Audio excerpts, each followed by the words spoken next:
So this is the first talk, as Nick explained, in our spring season of talks at Alder online. So this is the unfolding of intelligence.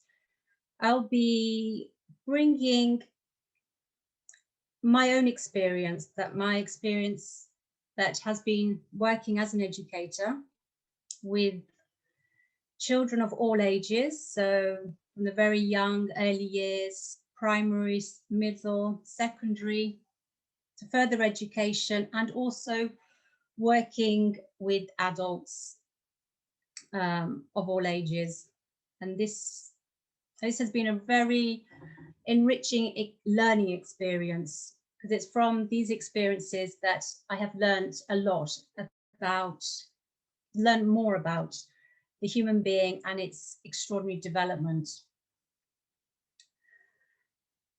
What children have clearly shown to me, they've always shown me what they need, and it's that understanding of what they need, and us as adults to do our best to create what is necessary to aid the children, what conditions they need, and the environment they need. So as an educator, they've always taught me to be able to listen to really what they need to help them in their own personal development.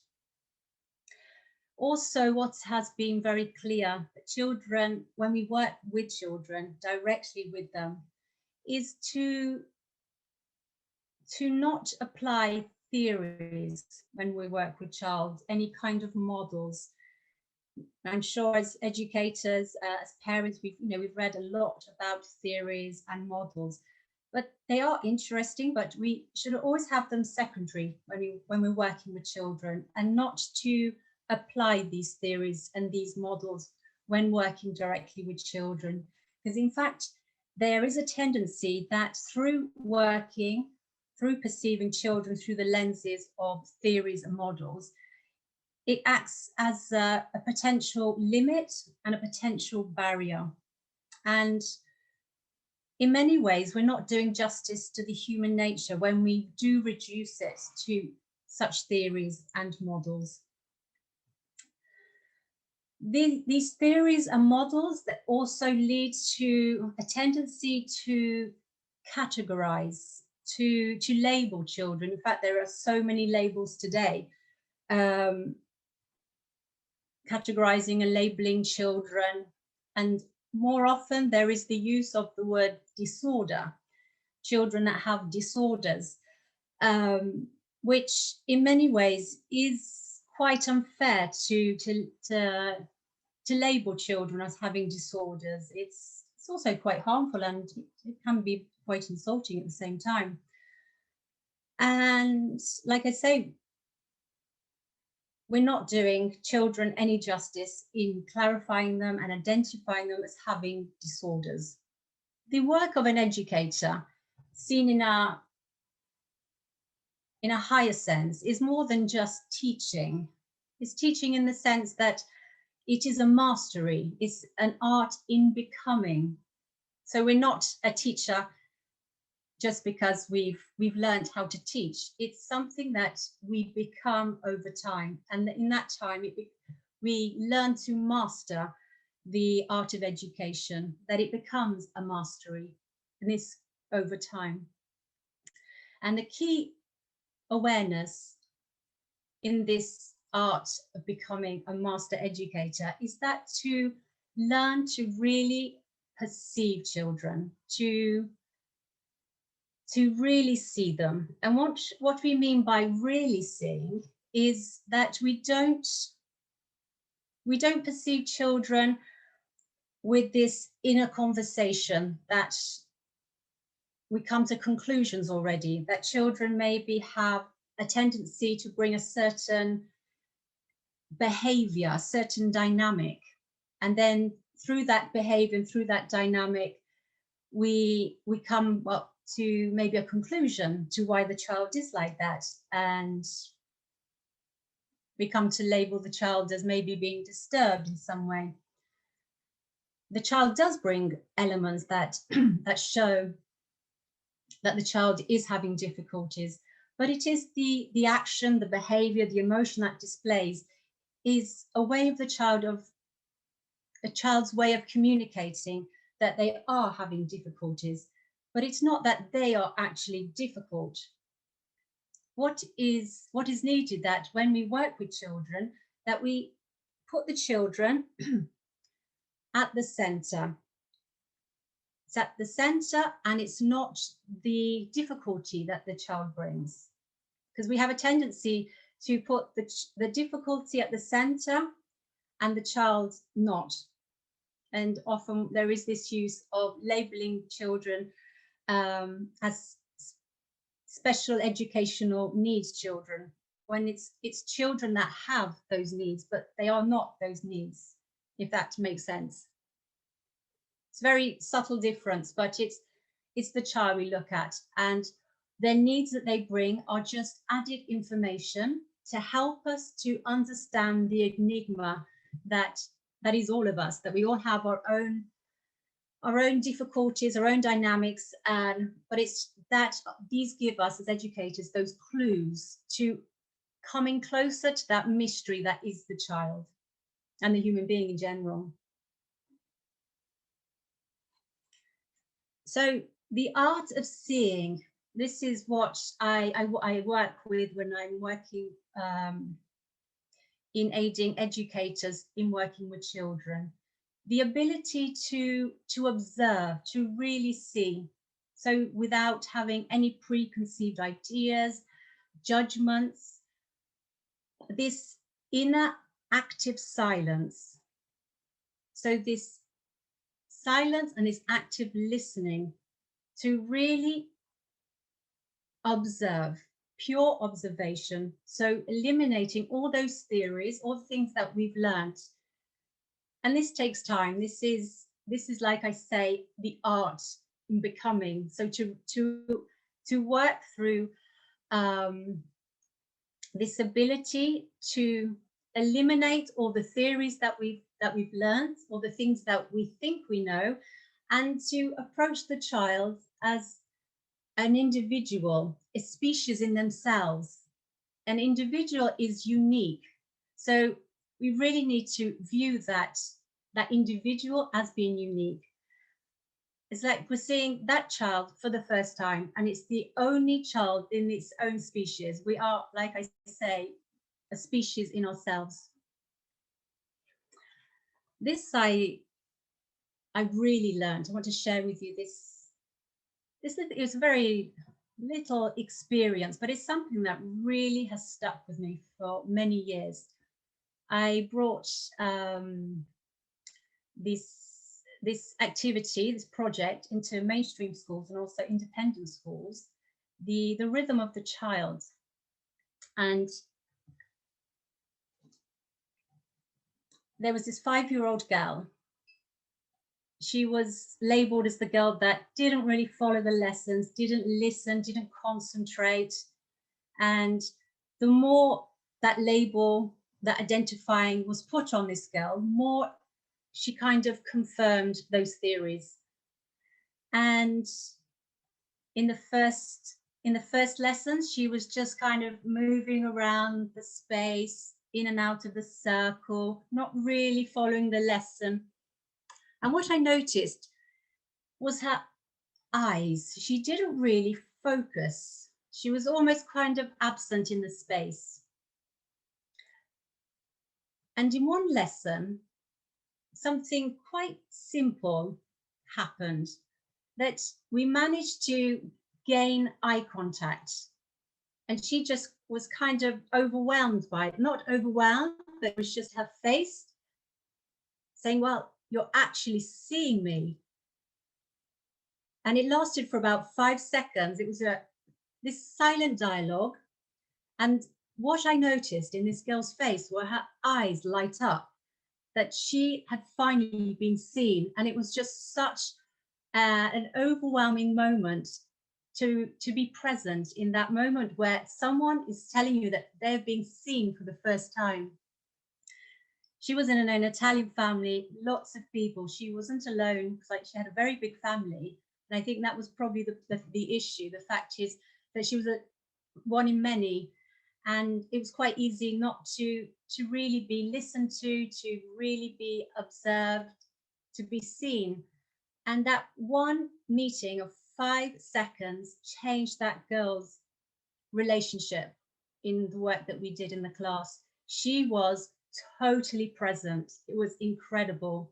She was sat next to me. She participated. She was really engaged. And that really has stuck with me, because that is really one of those experiences that goes to show that in many cases it's the adult that really misunderstands children. And unfortunately, in many cases, this misunderstanding leads to children not being misunderstood and having these labels that can unfortunately stick for a very, very long time, and also in many ways contribute to how that child will be in their adult life. I have many colleagues in the teaching profession, many in the mainstream profession, and there is something that I always hear. It's very, very common. Teachers feel that they are in a race, that they can't keep up with it themselves. So this tendency to race. And the second thing that I always hear is that children do not move enough. So these are two mantras, very common, that I've heard in Italy, that I've heard in the UK. So it's something quite common culturally. And obviously there's something in this. Childhood long ago was an abundance of movement. It was very common to play, to make up games, physical play, really interactive, the hands-on, the real doing, that play that I'm sure we've all experienced.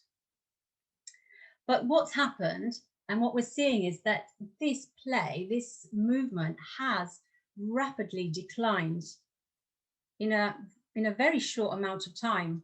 So this change, which obviously we know that change is inevitable, it's something that we can't avoid, but the change that has taken place is in the way children play. So it's gone from one type of play to another type of play. There is this proverb, nimble fingers, nimble mind. Very simple, very old, wise proverb. And I sincerely hope that as educators, we don't forget and continue to associate with the fuller picture of this proverb. This new culture that we're seeing, this culture that plays in a different way, has a tendency to be less tactile, touch the earth less, and there's a tendency to touch screens a lot more, where real physical play is being substituted with virtual play. So when we talk about real play, we mean the wholehearted, fully engaged senses, balance, movement, interacting with the life forces, feeling that life force move within the body. That's real play, when you're totally engaged, that you become what you are. You've seen children how they play. It's like when they think about being a lion, they become a lion totally. They just embody that lion. Whereas with the screen, it's very different. They'll see the lion, but it doesn't move within the body.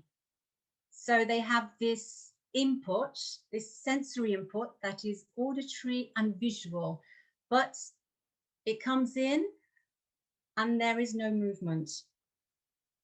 So this is also something that is quite different when we talk about a play that we work through the body when we move, when we play, or we're static in that play. And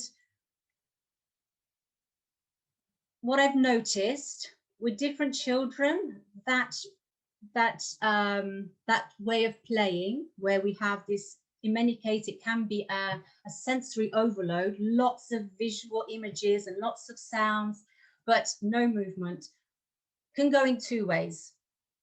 And this is what I have experienced with some children, that when there is movement afterwards, it can be quite chaotic movement, jerky, it's not harmonious, because it hasn't moved through the body in that moment that the information has come in, and it comes out later, and it can come out in many different forms. Or what can happen, that lack of movement can contribute to that lack of, to hinder the will, to hinder the movement. So we see children that don't move that much. And I've noticed something quite new. This is something that I haven't come across in Italy before, that children seem to have these watches which count their steps. So there is this activity that we have to have enough steps to have enough exercise. So it's kind of a mechanical movement just to move children that aren't moving enough. So that is something that I've observed, and I do question as an educator. Another proverb: if you don't use it, you lose it. What could that mean? So I always question what is potentially being lost in childhood. Another thing that I've seen in England, quite common, I've seen instructions on how to use a kettle in shops, in offices and things like that. 20 years ago, I don't remember seeing instructions on how to use a kettle. And I question what has happened to education when we need to have instructions for apparently simple actions.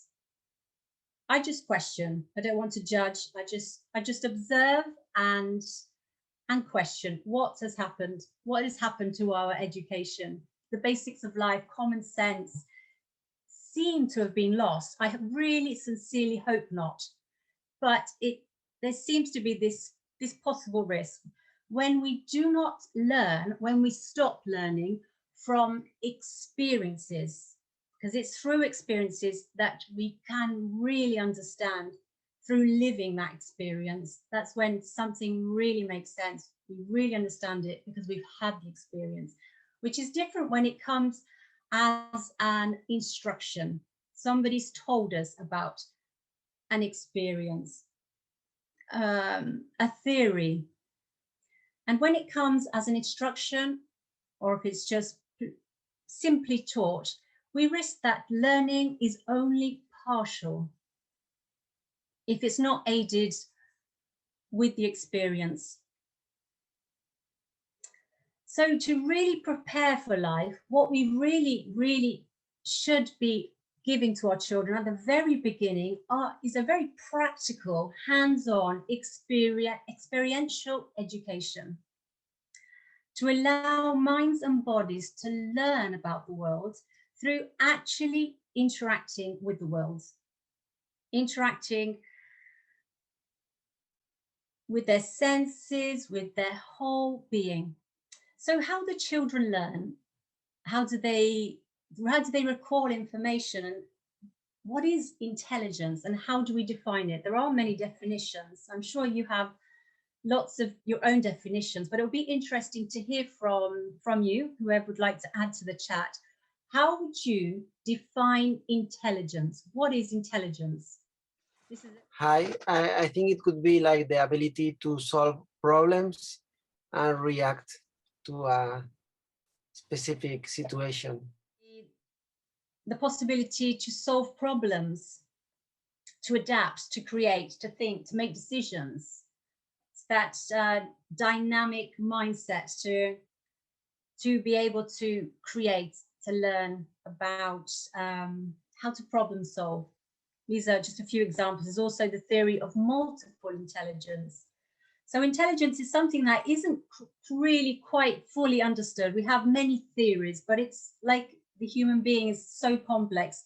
I don't think we could really ever define it through any kind of theory, because my experience has shown me, life has shown me that no theory can ever be applied 100%. So to fully understand intelligence, we need to come closer to understanding more about the child and how the child develops and what they actually need. Like I said before, every child is a species in themselves. Every child needs something else. They need what they need, which may not be what another child needs.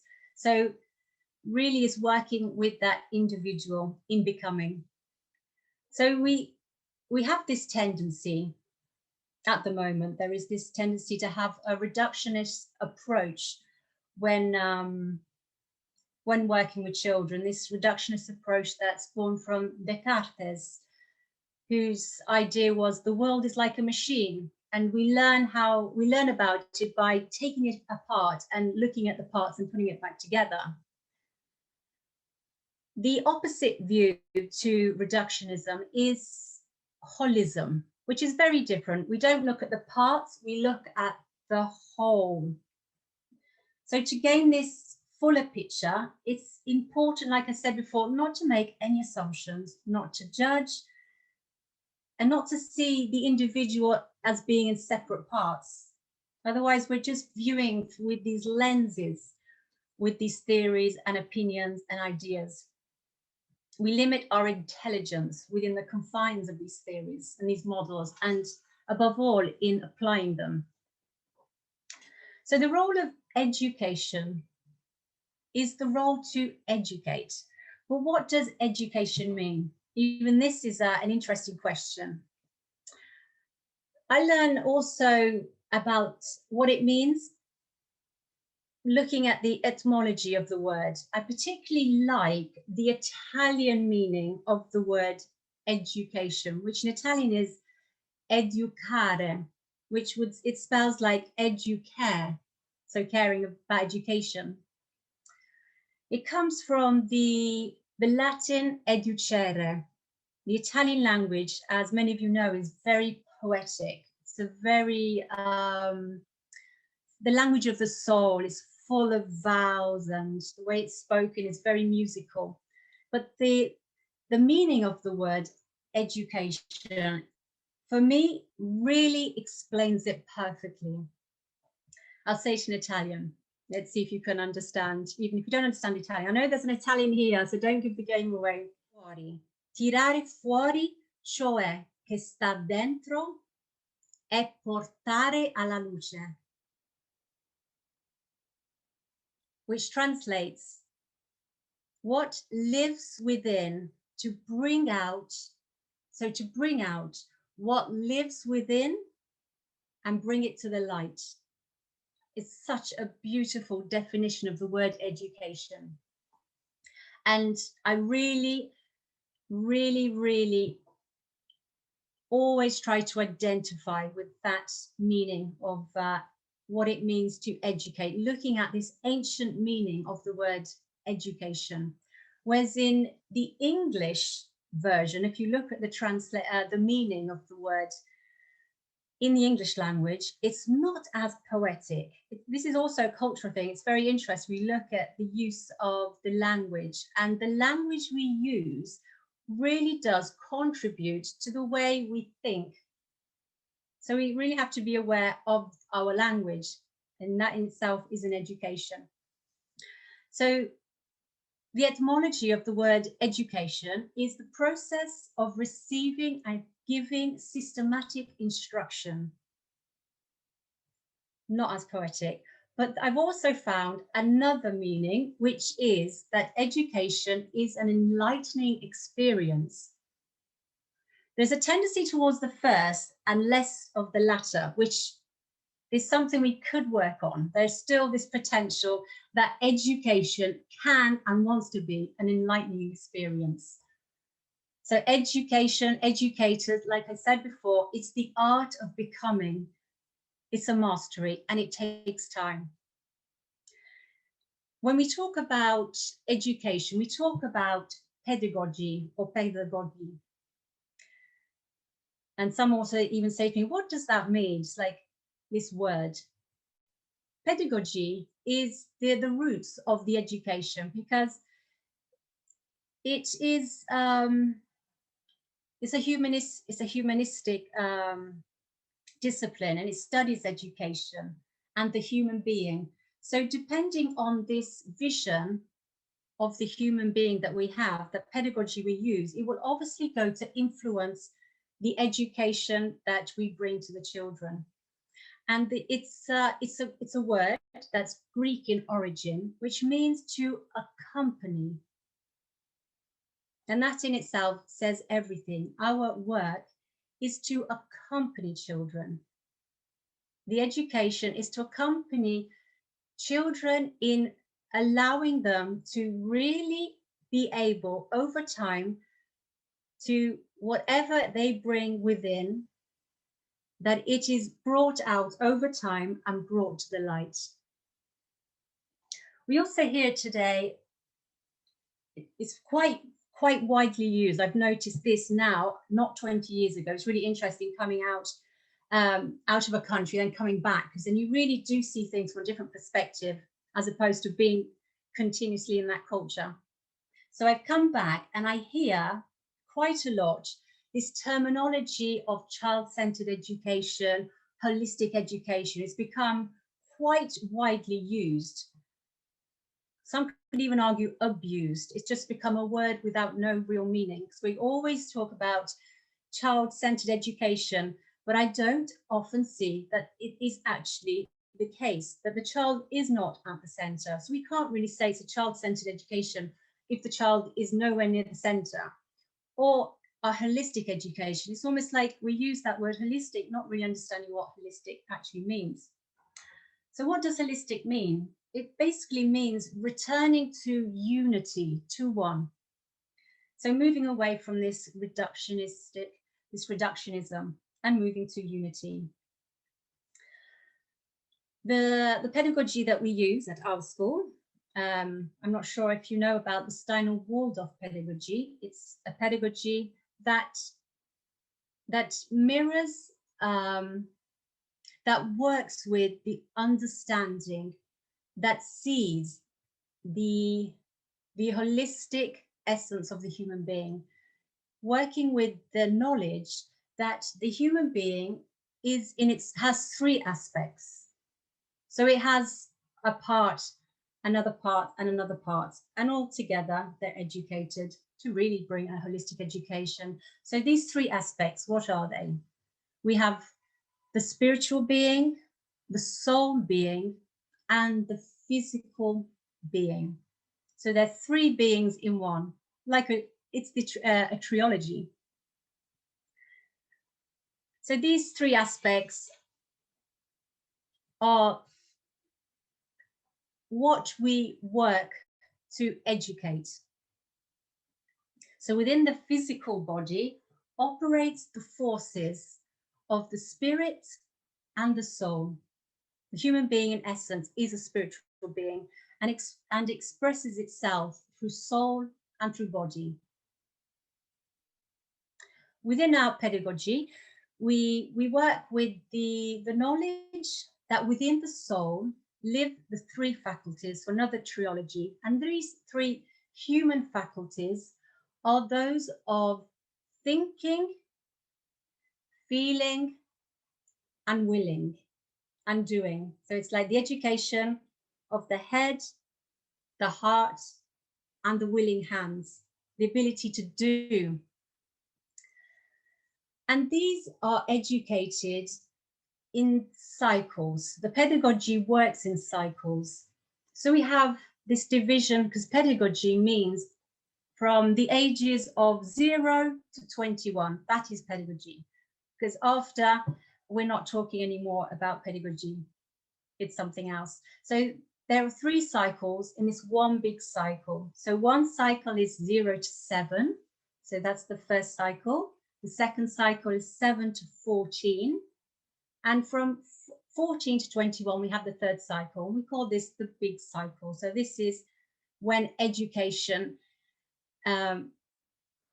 really makes a difference, because it's in this pedagogical area we are working with the plastic and shaping forces of human being. Then after 21, the form is taken. All the work that we could have done has been done. It's not to say that later in life that we don't continue to develop. That's not the case, but it's not a spontaneous gesture. Then we need really to activate it with our own willing to want to evolve, to change. But with the first year 7 cycle, it's extremely, we're talking it's very easy to shape a child. Their whole posture is taking place, and the movements, the experiences they have go to really form the body and the way it will move in an adult form. We see adults that they all have different ways of moving in the space, the posture when they sit down, when they walk. You really get a lot of information about people's postures, the shoulders, or if their hips aren't really aligned with the body. We get a lot of information from people's postures and the way they move. And it's really speaking of what experiences you had, or that adult had, in the first 7 years of life. Because really in those first 7 years, what's happening is there are maturative forces taking place.